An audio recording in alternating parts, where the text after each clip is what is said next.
ஸ்ரீ காளிமாதா ஜோதிடம் உலக புகழ்பெற்ற ஜோதிடர் பண்டித் மகாராஜா. காதல், கல்யாணம், உத்தியோகம், வியாபாரம், கல்வி, குழந்தை பாக்கியம் மற்றும் மந்திர சூனிய பிரச்சனைகளுக்கு நிரந்தர தீர்வு.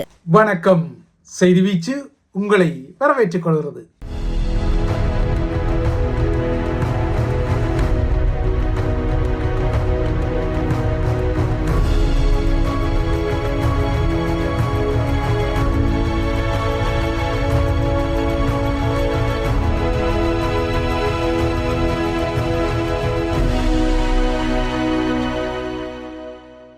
முதலில் உலக நிலவரங்களை நோக்கிக் கொண்டால், இறுதி நேரம் வரை நிலவிய சஸ்பென்ஸுகளுக்கு பின்னர் அமெரிக்காவும் ஈரானும் ஒரு சமாதான ஒப்பந்தத்தை எட்டியுள்ளன. எதிர்வரும் வெள்ளிக்கிழமை சுவிட்சர்லாந்தின் ஜெனீவா நகரில் இந்த ஒப்பந்தம் நேரடியாக கைச்சாத்திடப்படுகிறது. அதன் பின்னர் தான் அதிகாரபூர்வமாக இந்த ஒப்பந்தத்தின் விதிகள் நடைமுறைக்கு வரும் என அறிவிக்கப்பட்டுள்ளது. இந்த ஒப்பந்தத்தின் கைச்சாத்து நிகழ்வில் தான் கலந்து கொள்ளப் போவதாக அறிவித்துள்ள அமெரிக்காவின் துணை அரசு தலைவர் ஜேடி வான்ஸ், சில வேளைகளில் இந்த விழாவில் அமெரிக்க அரசு தலைவர் டொனால்ட் ட்ரம்பும் பங்கெடுக்க கூடும் என்றும் அறிவித்துள்ளார். பிரான்ஸ் சுவிஸ் எல்லையின் எவியோன் நகரில் இன்று ஆரம்பமாகும் வருடாந்த G7 அதாவது G7 நாடுகளின் உச்சி மாநாட்டில் கலந்து கொள்வதற்காக அமெரிக்க அரசு தலைவர் ட்ரம்ப் இன்று அதிகாலை அமெரிக்காவிலிருந்து பிரான்சுக்கு புறப்படுகின்றார். இந்த நிகழ்ச்சி நிரலில் குறிப்பாக இந்த G7 மாநாட்டின் பின்னர் அவர் ஜெனீவாவுக்கு செல்லலாம் எனவும் இந்த ஒப்பந்தத்தில் பங்கேற்கலாம் எனவும் கருதப்படுகின்றது. வெள்ளிக்கிழமை இந்த ஒப்பந்தம் ஒப்பமிடப்பட்டதும் அதன் விதிகளை நடைமுறைப்படுத்துவதற்குரிய 60 நாள் பேச்சுக்கள் உடனடியாகவே ஜெனீவாவில் ஆரம்பிக்க உள்ளன.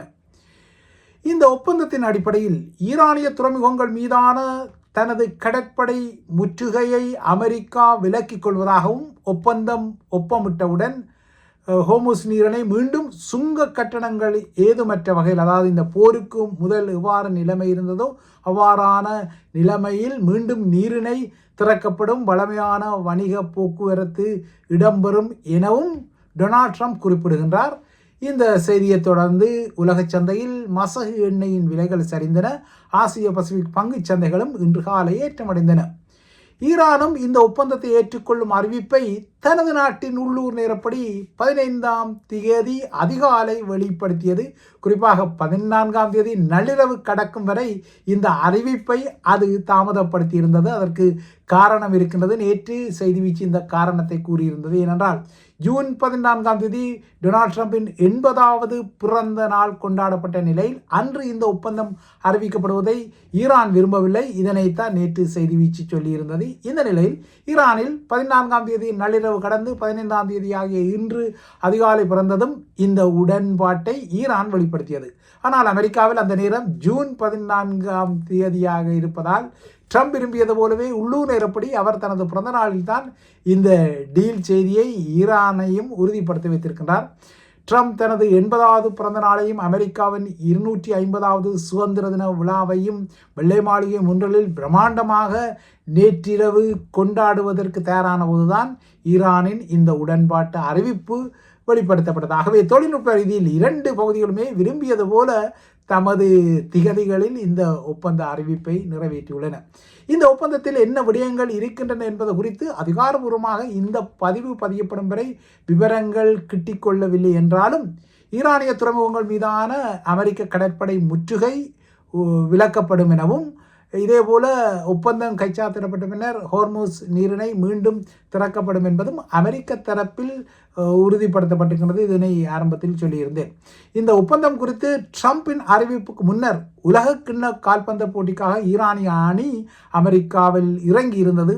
உலகக்கிண்ண கால்பந்தாட்ட போட்டியின் வரலாற்றில் போட்டியை நடத்தும் நாடொன்று தன்னுடன் போர் புரியும் இன்னொரு நாட்டை தனது நாட்டில் ஆட அனுமதித்தது இதுவே முதல் முறையாகும் என்பதும் குறிப்பிடத்தக்கது. இன்று ஈரான் கால்பந்தாட்ட அணி நியூசிலாந்து அணியுடன் லாஸ் ஏஞ்சல்ஸ் மைதானத்தில் ஆட உள்ளது.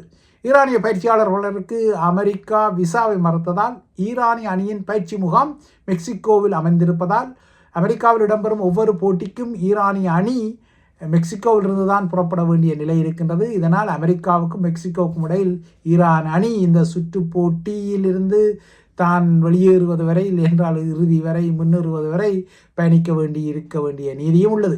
இப்போது அமெரிக்காவுக்கும் ஈரானுக்கும் இடையே எட்டப்பட்ட இந்த ஒப்பந்தத்தை உலகத் தலைவர்கள் வரவேற்றுக் கொள்கின்றார்கள். அதற்குரிய வாழ்த்துச் செய்திகள் எல்லாம் அடுத்தடுத்து வருகின்றன.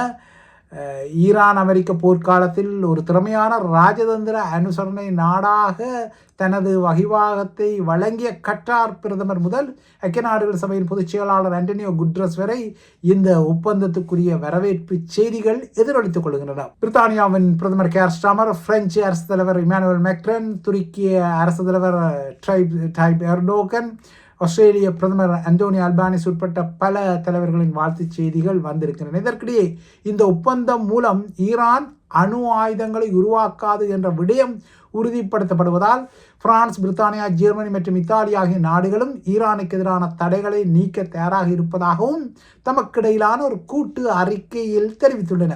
ஏற்கனவே குறிப்பிட்டது போல இந்த ஒப்பந்தம் குறித்த ஆவணம் எதுவும் இதுவரை அதிகாரபூர்வமாக வெளியிடப்படவில்லை என்றாலும் இது ஒரு 14 அம்ச புரிந்துணர்வு ஒப்பந்தமாக இருக்கும் என கருதப்படுகின்றது. இந்த ஒப்பந்தத்தில் முக்கியமாக அமெரிக்கா மற்றும் மேற்குலக நாடுகளில் முடக்கப்பட்ட $12 பில்லியன் பெறுமதியான ஈரானிய சொத்துக்கள் மற்றும் நிதியை விடுவிப்பதற்கான ஏற்பாடுகள் உள்ளதாக ஆரம்பத்தில் செய்திகள் வந்தாலும் 60 நாள் பேச்சுவார்த்தை காலம் ஆரம்பிப்பதற்கு முன்னர் இந்த நிதி விடுவிக்கப்படாது என அமெரிக்க வட்டாரங்கள் கூறுகின்றன. ஆகையால் ஈரான் சொல்லிய இந்த $12 பில்லியன் விடுவிக்கப்படும் என்ற கருத்தை அமெரிக்கா இப்போது மறுத்திருக்கின்றது. ஈரான் தமது கடமையை நிறைவேற்றாமல், அதாவது ஈரான் தரப்பு தனது கடமையை இந்த ஒப்பந்தத்தின் அடிப்படையில் நிறைவேற்றாமல் முடக்கப்பட்ட நிதி எதுவுமே விடுவிக்கப்படாது என்பதுதான் அமெரிக்காவின் நிலைப்பாடாக இருக்கின்றது. வெளிநாடுகளில் முடக்கப்பட்ட ஈரானிய நிதியை விடுவிப்பது போன்ற சில கடமைகளை நிறைவேற்றினால் மட்டுமே பேச்சுவார்த்தையின் அடுத்த கட்டம் சாத்தியமாகும் என ஈரானும் குறிப்பிடுகின்றது. இதனால் இந்த ஒப்பந்தம் ஏற்றுக்கொள்ளப்பட்டதாக வரவேற்பு செய்திகள் எல்லாம் வந்தாலும் சில நெருடல்களும் சர்ச்சைகளும் தொடரத்தான் செய்கின்றன. இதற்கிடையே இந்த ஒப்பந்தத்தை மையப்படுத்தி இரண்டு தரப்புகளும் சில வெற்றிகோரல் உரிமைகளையும் நெருடல் கருத்துக்களையும் வெளியிடத்தான் செய்கின்றன. இந்த புரிந்துணர்வு ஒப்பந்தத்தின் மூலம் ஈரானை அழிக்க நினைத்து போர் தொடுத்த அமெரிக்காவையும் இஸ்ரேலையும் தாங்கள் அவமானப்படுத்தி விட்டதாக ஈரான் சொல்லிக் கொள்கின்றது.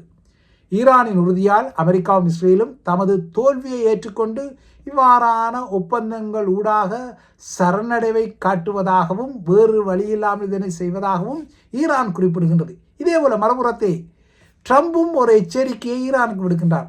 இந்த ஒப்பந்தத்துக்கு பின்னர் ஈரான் தனது அணுசக்தி திட்டத்தின் எதிர்காலம் குறித்து ஒரு முறையான உடன்பாட்டை எட்ட தவறினால் ஈரான் மீது மீண்டும் இராணுவ ரீதியில் போர் தொடுக்கப்படும், தாக்குதல்கள் நடத்தப்படும். அதன் பின்னர் மத்திய கிழக்கின் நிரந்தர பாதுகாவல் நாடாக அமெரிக்கா மாறும் எனவும் ட்ரம்ப் ஒரு எச்சரிக்கையையும் இந்த ஒப்பந்தம் ஏற்றுக்கொள்ளப்பட்டதன் பின்னணியில் குறிப்பிடுகின்றார்.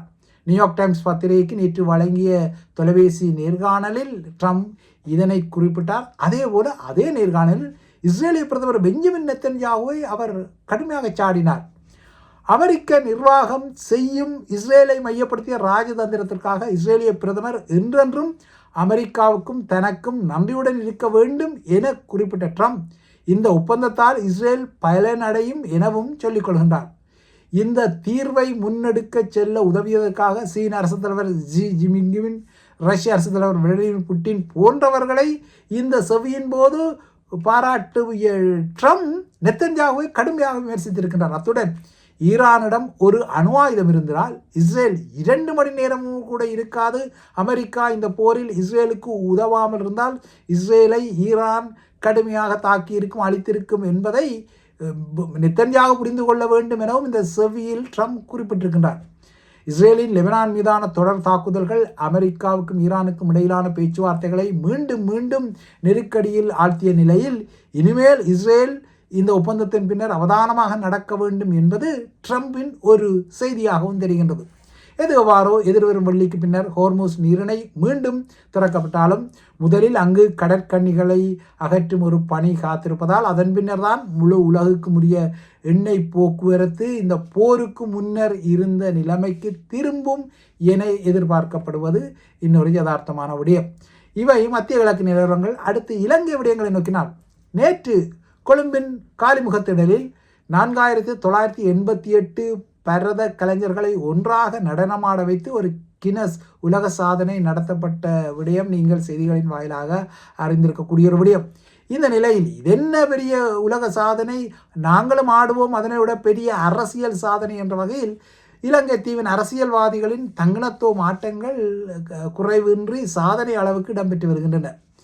இந்த நேற்றைய இந்த சாதனையை பார்த்தால் வரலாற்று சிறப்புமிக்க நிகழ்வாக இது ஒரு பதிவாகியுள்ளது. நேற்று கோல்ஃபே ஸ்கிரீனில் நடத்தப்பட்ட இந்த சாதனை உண்மையில் இலங்கையை பொறுத்தவரை ஒரு முக்கியமான பதிவு என்பதை மறக்க முடியாது. சங்கமம் 26 என பெயர் சூட்டப்பட்ட இந்த நிகழ்வில் ஒரு கின்னஸ் சாதனை நேற்று இலங்கையில் உருவாக்கப்பட்டது. இதற்கு முன்னர் 416 நடன கலைஞர்கள் ஒன்றாக நடனமாடியதான் கின்னஸ் சாதனையாக இருந்தது. ஆனால் நேற்று ஏறக்குறைய 5000 பேர் ஒன்றாக நடனமாடி இலங்கையில் இந்த கின்னஸ் சாதனை முறியடிக்கப்பட்டுள்ளது. இலங்கை மற்றும் இந்திய கலைஞர்கள் பங்கேற்ற இந்த சாதனைக்குரிய முதற் சுழி தமிழகத்தில் நடைபெற்ற அயலக தமிழர்கள் மாநாட்டில் போடப்பட்ட நிலையில் அனுகுமார திசாநாயக்காவின் அரசாங்கத்தின் தோட்ட உட்கட்டமைப்பு மற்றும் சமூக அபிவிருத்தி பிரதி அமைச்சர் சுந்தரலிங்க பிரதீப் இதனை கெட்டியாக பிடித்துக் கொண்டதால் காலிமுகத்திடலில் இந்த சாதனை நேற்று செய்யப்பட்டது. இந்த கின்னஸ் சாதனை பதிவை உறுதிப்படுத்த கின்னஸ் உலக சாதனை நடுவரான ரிஷிநாத் பிரித்தானியாவிலிருந்து கொழும்புக்கு சென்றிருந்தார். அவர்தான் இந்த நிகழ்வை நேற்று நேரடியாக கண்காணித்து நேற்று உடனடியாகவே அதிகாரபூர்வமான கின்னஸ் சான்றிதழையும் அந்த அரங்கில் வழங்கியிருந்த நிலையில் முன்னர் அனுர அரசாங்கத்திற்கு ஆதரவளித்த புலம்பெயர் விடுதலை புலிகளின் ஆதரவு சமூகம், அதாவது ஏற்கனவே இந்த தென்னிலங்கை குறிப்பிடுவது போல டேஸ்போரா புலிகளின் சமூகம் இனி அதனை செய்யாதென ராஜபக்சக்களை நிகழ்வில் வடக்கின் சுயேட்சை எம்பியான அர்ச்சுனா ஒரு தங்கணத்துவம் ஆட்டத்தை ஆடிய நிலையில் இந்த அரங்கில் அவர் மஹிந்த புராணம் பாடியிருந்தார். 2021 ஆண்டில் நாமல் ராஜபக்ச தான் ஸ்ரீலங்காவின் ஜனாதிபதியாக வருவார், அதன் பின்னர் தான் அவர் இனப்பிரச்சனையை தீர்ப்பார் எனவெல்லாம் அவர் கருத்துக்களை சொல்லிக்கொண்டார். ஆனால் அனுர அரசாங்கம் ஆட்சிக்கு வருவதற்கு விடுதலை புலிகளின் டேஸ்போரா சமூகம் நிதியுதவி அளித்ததாக இந்த கிளாடியேட்டர் எம்பி குற்றஞ்சாட்டுவதில் எந்தவித உண்மையும் இல்லை என்பது புலம்பெயர் தமிழர்களுக்கு என்றால் நிலைமைகளை அவதானிப்பவர்களுக்கு தெரியும். எனினும் 2029 நாமல் ராஜபக்ஷ தான் ஸ்ரீலங்காவின் அரசு தலைவராக வருவார், அதற்கெல்லாம் தாம் ஆதரவு வழங்குவோம் என சொல்லி நாமலின் கீழ்தான் தமிழர்களின் தேசிய இனப்பிரச்சனை தீர்க்கப்படும் என இதே கிளாடியேட்டர் சொல்வது தென்னிலங்கை இயக்குநர்களின் ஸ்கிரிப்ட், அதாவது சில கடும்போக்கு அரசியல்வாதிகள் வழங்கிய ஸ்கிரிப்டின் அடிப்படையிலானதாகவும் நோக்கப்படுகின்றது. இதற்கிடையே இவ்வாறான குளறுபடிகளை வளர்த்தெடுத்த தமிழ் அடியவ சமூக ஊடகங்கள் இப்போது தென்னிலங்கை இனவாதிகளின் தமிழ் முகமைகள் குறித்து குய்யோ முறையோ என்ற கருத்துக்களை தெரிவிப்பதையும் அவதானிக்க முடிகின்றது. இவ்வாறானவர்கள் தமிழர்களின் ஒரு சாராருக்கு சமூக வலைத்தளங்களூடாக பாடங்களை எடுக்கும் கூத்துக்களும் நடக்கின்றன. ஆரம்பத்தில் கூறியது போல நேற்று கோல்ஃபேஸ் பரதநாட்டிய சாதனை என்ன சாதனை, இதனை விட பெரிய அரசியல் ஆட்டம் என்ற வகையில் அரசியல்வாதிகளின் தங்கணத்துவங்கள் இடம்பெறும் நிலையில் அனுரவரப்புக்கும் இதில் விதிவிலக்கு இல்லை. என்றால் இன்று 7 வருடங்களுக்கு பின்னர் இலங்கைக்குள் மீண்டும் ஐக்கிய நாடுகள் சபையின் சித்திரவதை தடுப்புக்கான குழு ஜெனீவா மனித உரிமை பேரவை அதிகாரிகளுடன் 10 நாள் பயணத்துடன் நுழைந்த நிலையில்தான் நாட்டுக்கான மனித உரிமை உறுதிமொழிகள், அதற்குரிய உடன்படிக்கை கடமைகள் போன்றவற்றை காட்சிப்படுத்த அனுர அரசாங்கமும் ஓடோடி தெரியாமல் இல்லை. இன்று முதல் எதிர்வரும் 10 நாட்களில் இந்த குழு ஐநா குழு அனுர அரசாங்கத்தின் உயர்மட்ட முகங்களை சந்திக்க உள்ள நிலையில் அனுர அரசாங்கத்தின் இந்த எதிர்வினைகளும் நடத்தப்படுவதால் எல்லாம் ஸ்கிரிப்டுகளின் அடிப்படையில் நடைபெறும் விடயங்களாகத்தான் இலங்கையின் அரசியல் களம் நகர்கின்றது. இவைதான் ஐபிசி தமிழின் செய்தி வீச்சு. தொடர்ந்தும் ஐபிசி தமிழுடன் இணைந்திருங்கள்.